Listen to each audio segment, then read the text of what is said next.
Recently, a Canik rep was asked about some of the issues that users had with the new Canik TTI Combat, and this is what he had to say. People aren't having an issue with this gun. You know, I mean, Sure. to be candid, like there is 30,000 of them in the market. That's a lot of guns, bro. And they're doing, and we've had 4 or 5 people say, "Hey, this gun runs great, but every once in a while I've had a battery issue." There's no issue from our side. It's running everything, Okay. but it could be a grip thing. It could be the ammo load they're running. I mean, So we're like, ammunition hey, is the biggest factor. and so no, I mean, it may be somebody that has a weaker grip because something happened. They may be younger or older in age and I kind of lost something. That means certain people's shooting stances, shooting grips aren't traditional to a compensated gun. Then we're going to do everything in our power to make sure that it embraces it and does it in a safe and reliable manner. It's not about pointing fingers, it's about finding solutions. And that's what makes Canik so great. Huh? The company blaming the user? What's going on here? Hold up. Wait a minute. Something ain't right. The Canik TTI Combat was one of the most talked about new releases of 2024, both for its positive and negative sentiments. But after seeing this video from a fellow guntuber, I had to get my hands on one to see what all the hype and blame game was about. So let's talk about it. Woo! It's go, go, go, go, go, go, go time.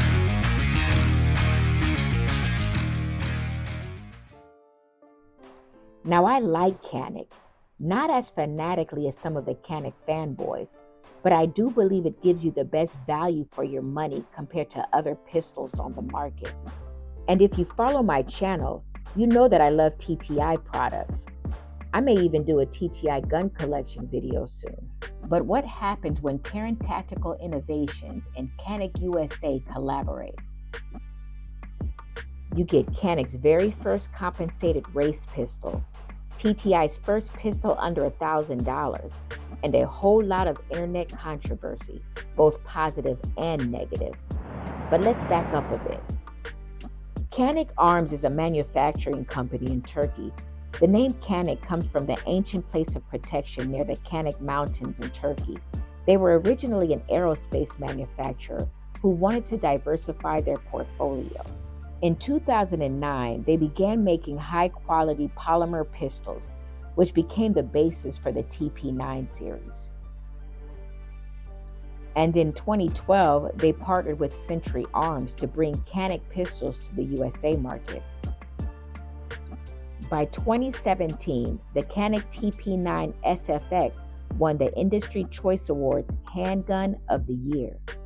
And currently, Canik is the sole provider of firearms for the Turkish police force. This is the Canik TP9 SA Mod 2. The TP9 is their flagship model that put Canik on the map. It's chambered in 9mm, has an 18-round capacity, weighs 1.82 pounds, and has a barrel length of 4.46 inches. There's no front serrations, and the recoil spring is pretty stiff, so hard to do a press check.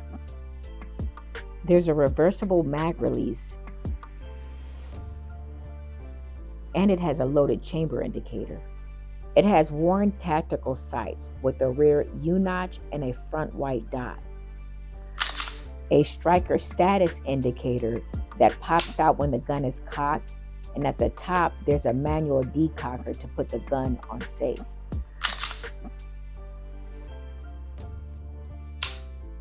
It has a 1913 Picatinny rail for mounting lights and some texturing in front of the trigger guard. There is aggressive grip texturing and an interchangeable back strap to get a more optimal grip, but no flared magwell. The TP9 was mostly known to have the best trigger out of the box for a polymer frame pistol.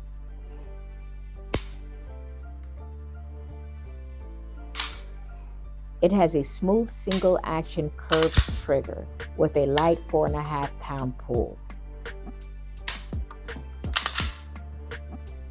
A little take up to start but no grit. A crisp break, then a short and tactile reset. In addition to all these features, you also get a factory holster, 2 18-round magazines, a speed loader, a cleaning kit, an additional back strap, and all for a very reasonable price. Since the original TP9s, Canik began to get into the competition market with the development of the Canik SFX rival, which is thought to be the base gun of the TTI Combat. The original SFX rival is also polymer frame but with a longer 5-inch barrel. The weight is 1.84 pounds, so practically the same weight. With this model, you have aggressive front serrations, lightning cuts on the slide, adjustable fiber optic sights, and an optic cut. You also have a lightened 90-degree diamond cut aluminum flat face trigger with a trigger pull of 3.5 to 4 pounds. It's considered one of the best striker fired triggers on the market, equal to the Walther's dynamic performance trigger, which you'll see here in a bit. It comes with 3 interchangeable backstrap sizes to customize your grip, an optional flared mag well that comes in the box, a more robust slide release that is also ambidextrous, enlarged mag release, double undercut trigger guard. With the rival, you have an out-of-the-box competition pistol and all the accessories you would need for a steal. Now, what additional features does the TTI Combat model offer? And how does it account for the $270 increase in the price tag? Well, first, let's talk about Taran Butler. Taran Butler made his name in the world of competition shooting using Glock pistols to win major championships. In fact, he was the first to become the USPSA Grand Master by using a Glock. His company, Taran Tactical Innovations, became known for specializing in Glock modifications, which expanded to manufacturing and customizing accessories, pistols, and rifles of various make and models. He is also known for training movie stars for action scenes at his ranch in Simi Valley.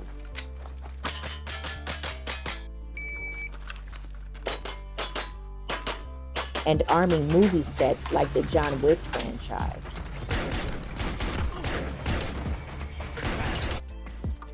TTI has the gift of taking a good gun, adding its magic, and making it the best in its class.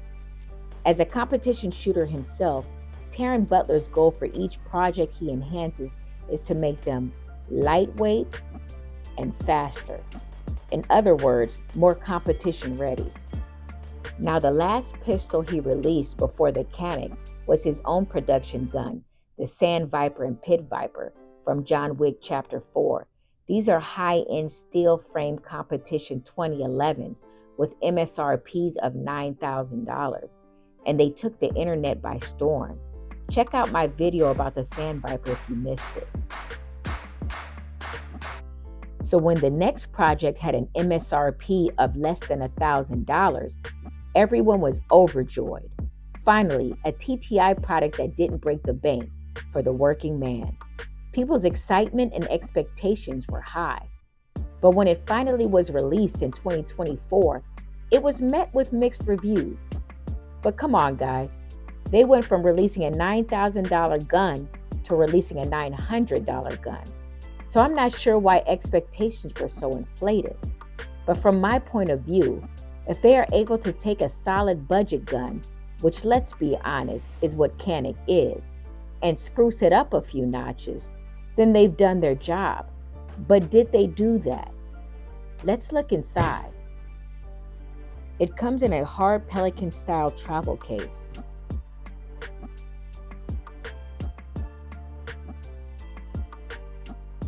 As far as the overall aesthetics, I think it's the most attractive gun in the Canik lineup. Caniks are good guns, but I never considered them attractive until now. The color scheme, I'm digging this bronze color, with the other enhancements, make it the most attractive gun that Canik has released in my opinion. It comes with 2 18-round magazines, one with a flush fit TTI base pad and the other with a +3 TTI base pad. There's 2 additional back straps and a little toolkit that Canik is known for. I got the one with the Canik Red Dot 3 MOA. If you purchase it separately, it's about $250.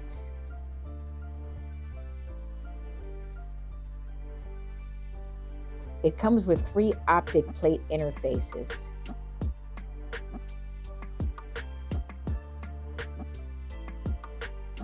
There's a cleaning kit,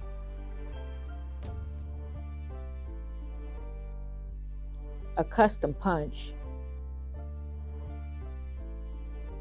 and a custom holster. I hear this holster is better than the Rivals holster. It fits better with the serrations, and you can lock it tighter or loosen it with a little adjustment knob. There's a magazine speed loader, a battery for the Canik optic, and tools to install it. It also has this additional recoil spring that's even lighter for competition shooting. And a collaboration coin to commemorate the Canik and TTI partnership. Now let's look at the gun. Remember, Taran Butler enhances these firearms from the perspective of both a competition shooter and a Hollywood action movie. So the focus is both fast and flashy. And that's what this gun gives me on a Canik platform. But it also gives me SFX rival vibes.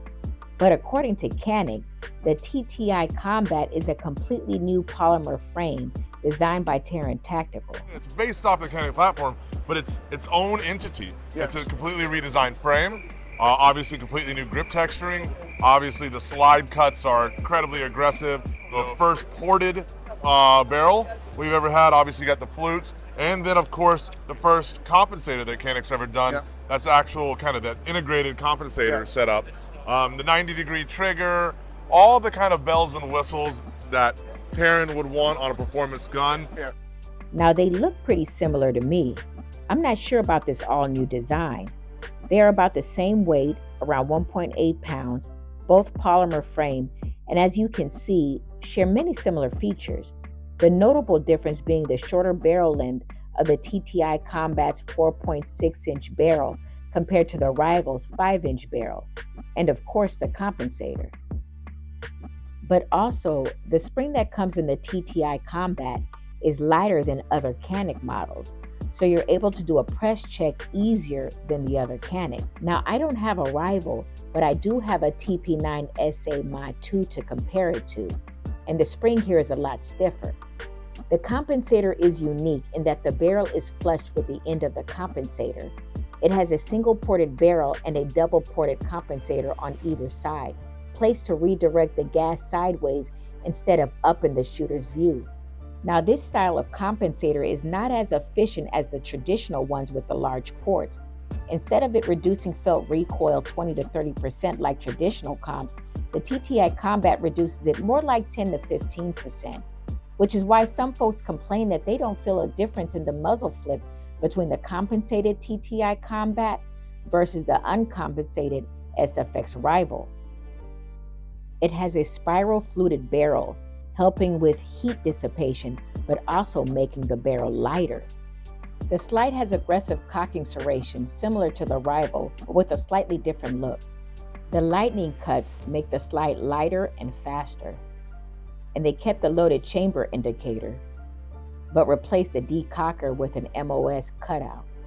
Compared to the Canik TP9 SA Mod 2, the size is pretty similar, with the barrel length being slightly shorter on the TP9 at 4.46 inches compared to the TTI barrel length of 4.6 inches.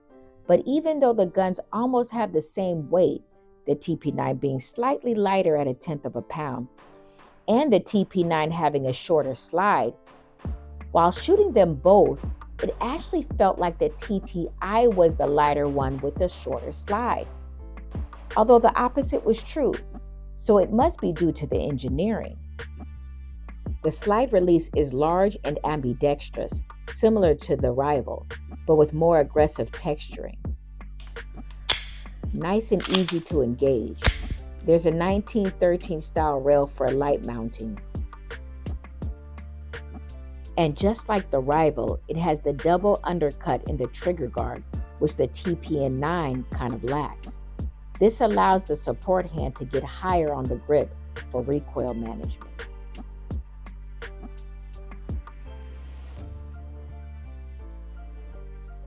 The grip has aggressive texturing, the same flared magwell as the rival, and 3 backstrap size options for a customizable grip. I really felt the benefits of these grip features while shooting both of these guns in the sun with oily and sweaty hands. While the TTI Combat pretty much stayed in my grasp, the TP9 was becoming more difficult to hold on to. The large and textured mag release with the flared magwell makes reloading fast. Now, while the TP9 has a curved 4.5-pound trigger, the TTI Combat has a wide, flat face 90-degree trigger with a 3.5 to 4-pound pull, very similar to the rival, except with more texturing on the trigger shoe. It is often compared to the dynamic performance trigger on the Walther PDP Match, which we will talk more about in part 2 of this video. But the trigger is one of the best striker fire triggers in the business. Check this out.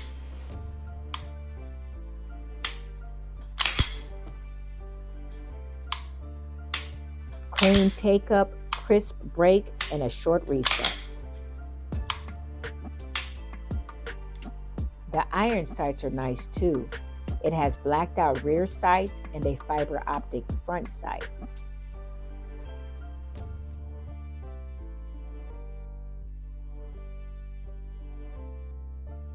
When I shot the TP9 and TTI Combat side by side for the first time, I started with the TP9 first, followed by the TTI Combat, to see if I could feel a noticeable difference.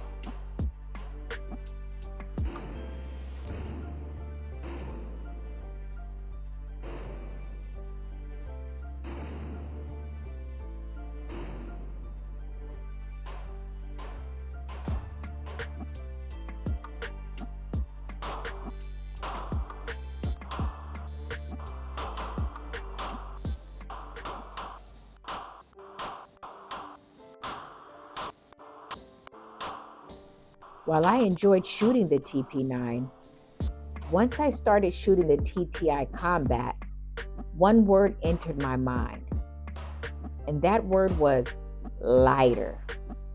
The lighter spring, lighter slide, and lighter trigger gave me the illusion that the TTI Combat was lighter overall, even though the stats say it's slightly heavier with a longer slide compared to the TP9.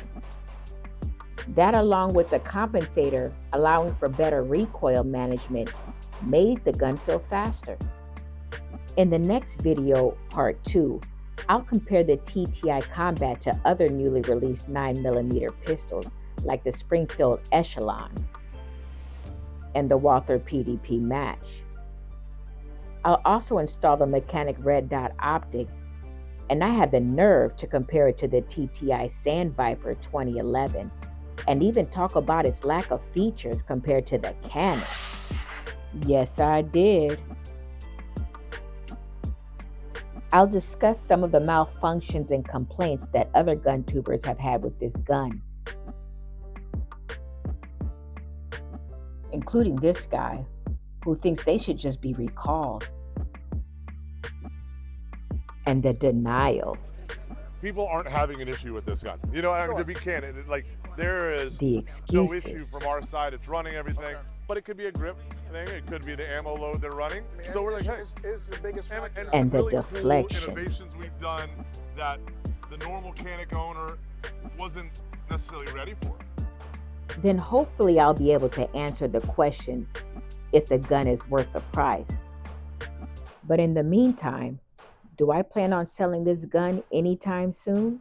Hell no. Hell no. To the no, no, no. Hell to the no. Hell to the no. See you in the next video, part 2. But in the meantime, don't give up your TTI. Thanks for watching. Hell no. To the no, no, no. Hell to the no, to the no, no, no. Hell no, no, to the no, no. Hell